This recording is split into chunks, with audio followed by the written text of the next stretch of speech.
My name is Chris Bogner. So I wanted to get involved this year with taking a couple guys hunting, and I thought it would be a good idea to take a couple of my old teammates hunting. Chris Bogner really helped put this hunt together really well. He got linked up with an organization called Mohawk Outdoors.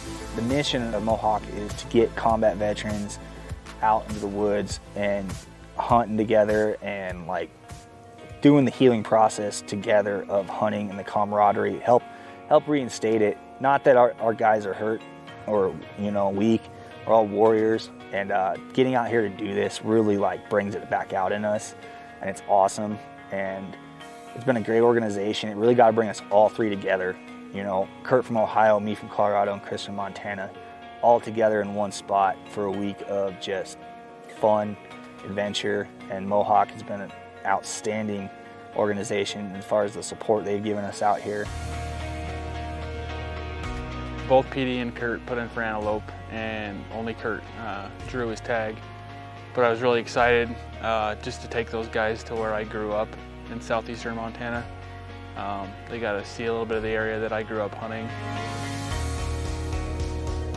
So I grew up in Medina, Ohio, which is like 45 minutes south of Cleveland.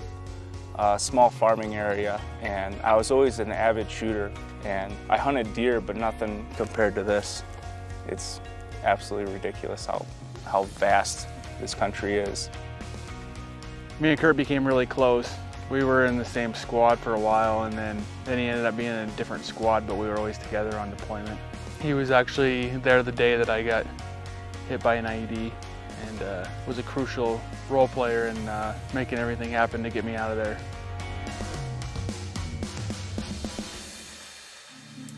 When I went to 1st Battalion 7 Marines, I already came back from a real bad deployment, so I didn't want to make too many friends, but Chris and I became real close, and we were patrolling. He was in the front squad, and I was right behind him in the 2nd squad. We heard an explosion, saw a big black puff of smoke come up. Automatically knew from previous deployment that what happened. At the time I didn't know who it was, and I was just praying that it wasn't Chris, but sure enough, it was the person I wanted it at least to be. And I got a phone call from Kurt, and he went over like what happened, who was down, and what was going on. And my very first thing I did is I immediately got on the internet and sent Chris a message. I was like, hey bud, when you get home, I'm coming to see you no matter what. I'm gonna be there. And I was unfortunately tied up at the time when he got back into the country, and he was in Maryland and I was in Camp Pendleton, California. But somehow, some way, I was able to get his mom's cell phone number, and I called him, and I was able to talk to Chris right when he got home, and that was really cool.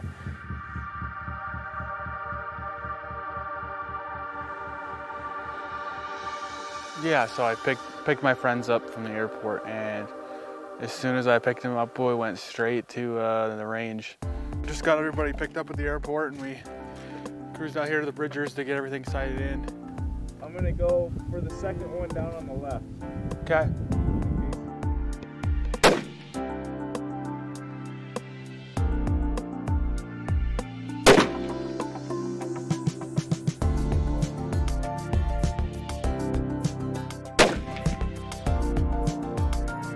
We got it all dialed in, ready to get up early and get the antelope. Now we got about a 4-hour drive ahead of us, and then we'll hit the antelope hard in the morning.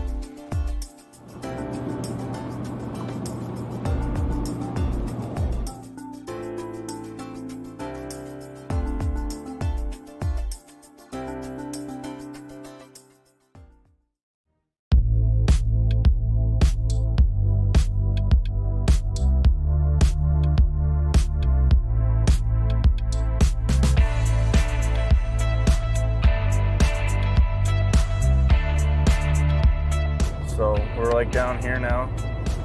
Go straight up past all this yellow. Hopefully we see something. Dude, they're everywhere. Another decent one over there by himself. He's the right one in the back. There's two bigger ones.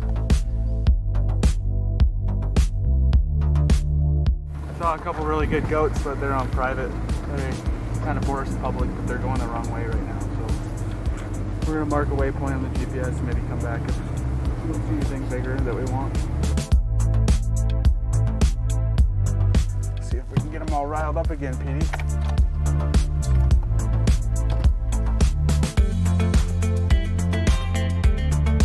So we're about to just go over this ridge here and see what we can see. Pretty good spot. Seen a lot of antelope here this year, so hopefully we have some luck. Everything that we have seen this morning has pretty much been on stuff we can't hunt, so here we go.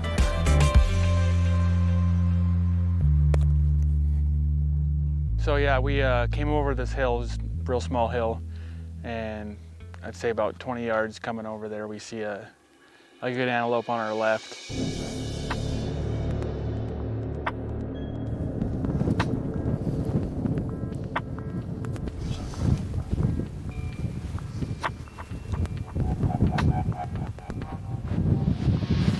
You have about a 10-degree wind, or 12, maybe 15 wind here. Really? Do you think you'll circle back? Might. It's a long shot with this wind now. If you feel comfortable, you can still take it.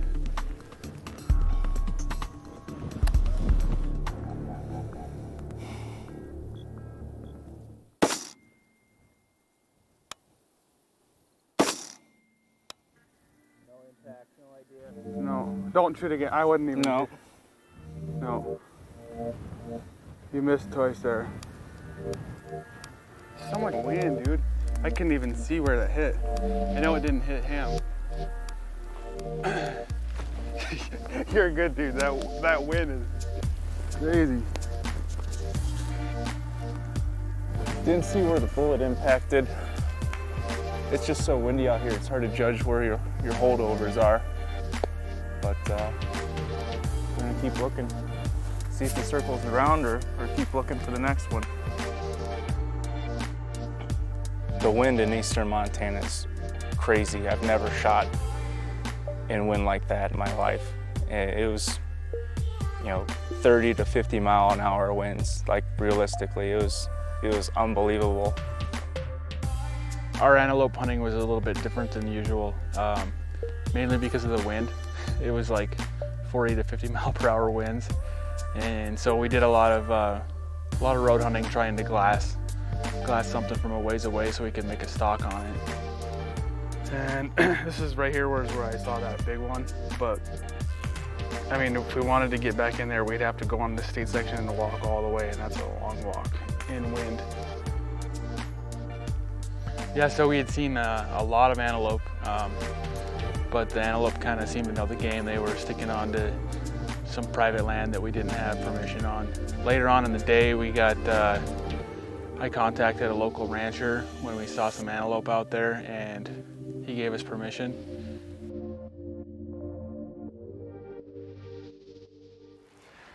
Oh, there it is. I don't see him, I see them. He's on this side. He just went down into this bottom there. So the first antelope stalk we got to put on them, it was really cool. We got to actually kind of do some bumping and bounding like a fire team does. The three of us just like it's like we never left the Marine Corps. We were just right there with each other, just communicating like really non-verbally, using hand signals and just knowing what your buddy's gonna do. And a lot of that falls back on our training.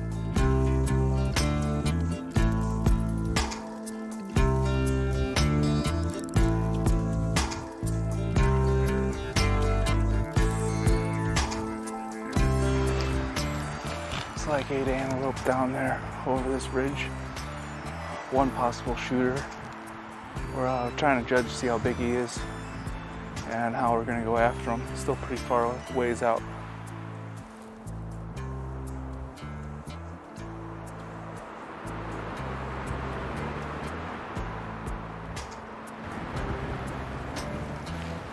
wish we could see up that gut, you know? Yeah. 'Cause I bet he's down there. I can almost guarantee it.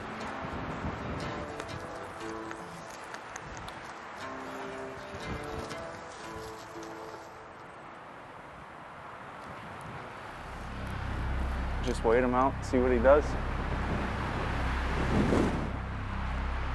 I just don't, because I can't. If you shoot him, he's gonna run that way, and I can't have him going over that ridge. Yeah. And you know, any other time I would let you do it, but the wind's so bad. If you miss and hit him, and then he runs over there, we can't go over there. So Yeah. No, we'll just wait and watch him for a little while. yeah.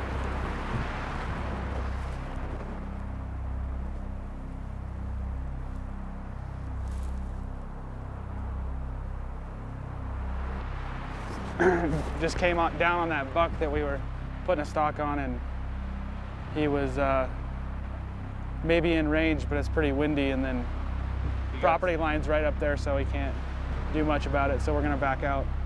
Hopefully catch something on the way out with a little bit of light left.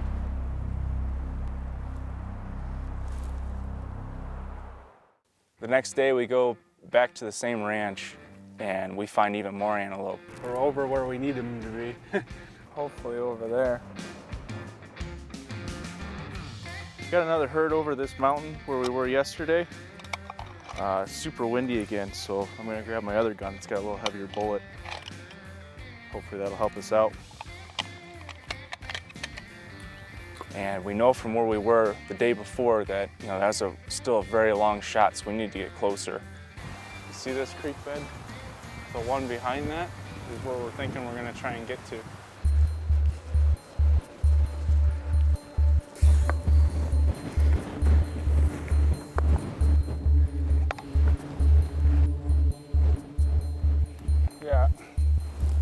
Yeah, Kurt, they're in that other group. Okay.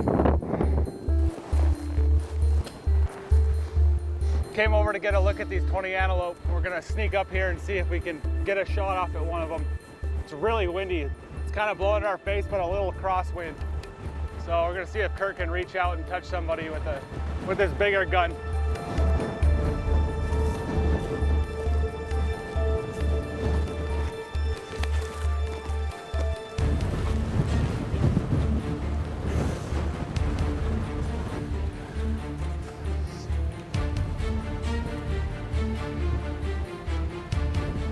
.420. So I dialed up to where my 400 mark was. I'll just aim on his back.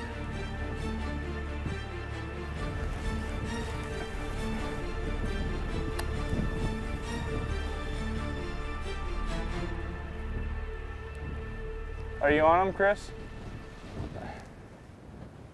You hit him in the back, he's down. He's dead. He's down, good shot. Nice shot. Should I pump him again?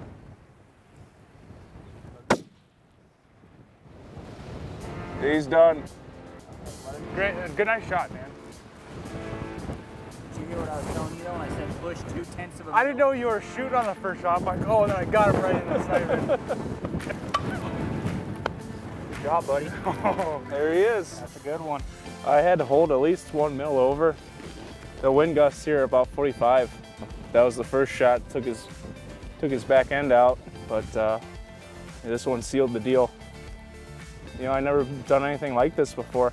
Got some whitetail in Ohio where I grew up, but out of state wise, this is my first antelope. First time ever being around one.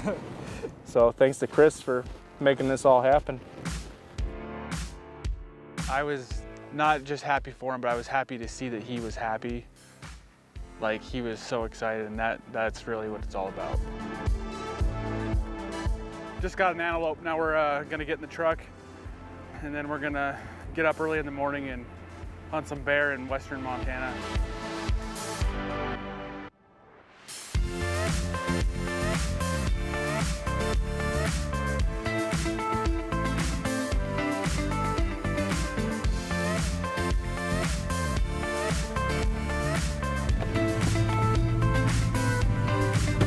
Got up here, found our campsite for the night. We got some good opening areas back on down this hill and back off this other side.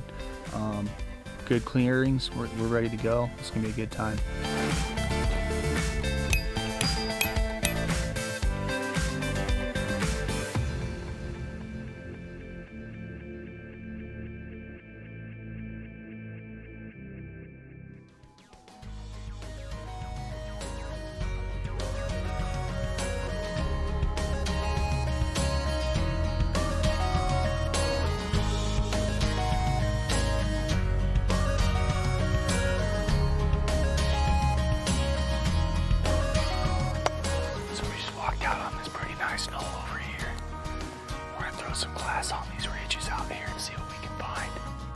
I had to step back and be like, okay, now I'm not trying to hunt a prey species, I'm hunting the top apex predator of the area. It was a real significant change in my mindset. I really like that ridge too, because you got that dark timber coming up, but it doesn't go all the way. Opens up real nice. Yeah, so we wanted to cover as much ground as we could.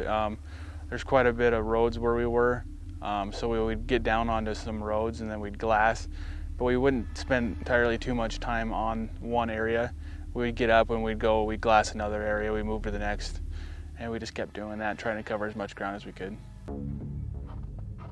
Just found our first grizzly bear track up here. You can definitely tell a difference on the size compared to a black bear, just so much bigger. Pretty cool to see it. Hopefully we'll get a glimpse of him, but either way, it's pretty cool to see it. There's something down there. I can't tell what it is. It's brown.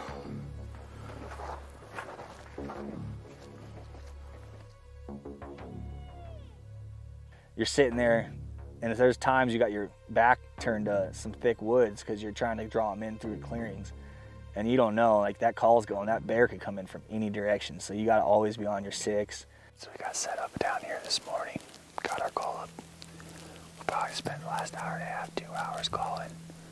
Didn't really get much for a call back. Any animals didn't get any movement, so we're gonna go ahead and pick up and move from here and head back down the mountain and kind of go see what we can find.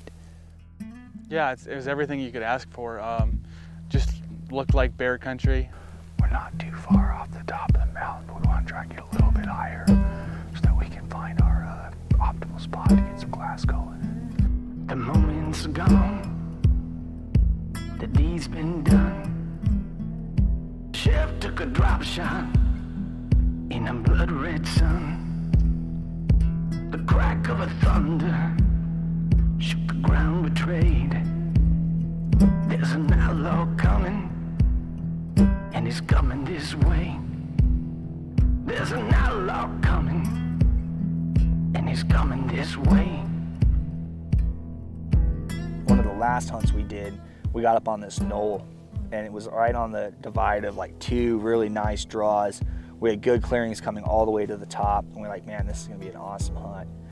The wind's in our face, the sun's in our back, so we've done everything on our end that we can do to set up for this. We set up a call in the bowl so it echoes out, and there's sign of wolves in the area, coyotes. We're like, you know, we're gonna get them.